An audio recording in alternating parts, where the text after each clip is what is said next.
अस्सलाम वालेकुम नाज़रीन, ये हलवा बनाने का तरीका है।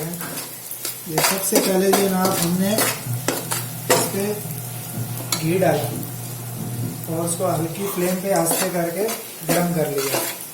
उसके बाद हमने सूजी डाली और उसको सही करके भूना है और मज़ीद ये पानी उबालने के लिए रखा है बराबर फ्लेम में।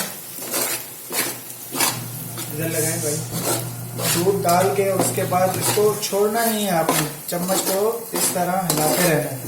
दूध कितना डाला है? दूध तकरीबन इसमें हमने डाला 1 किलो जी एक है। और इसको जो है ना हल्की फ्लेम में, इसको चम्मच को आप छोड़ेंगे तो ये नीचे लगने लग जाएगा, तो लिहाजा आपने चम्मच को हिलाते रहना है। और ये बराबर में पानी हमने डाला है तकरीबन 2 गिलास। इसमें हमने हस्बे जायका चीनी डाली है 4 चम्मच। ये क्या किशमिश है? जी ये किशमिश है, इसमें चीनी भी इसी के अंदर डाली है। अभी वो उबालने के लिए रख दी है और जनाब इसका अभी रंग चेंज होगा तो हम वो इसमें डाल देंगे किशमिश वगैरह। तो हमारा ये लजीजा हलवा बिल्कुल बेहतरीन तरीके से तैयार है।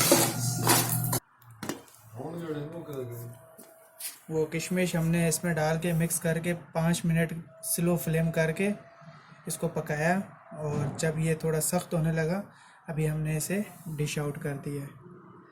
तो अब तक के लिए इजाज़त दीजिए। अल्लाह हाफ़िज़।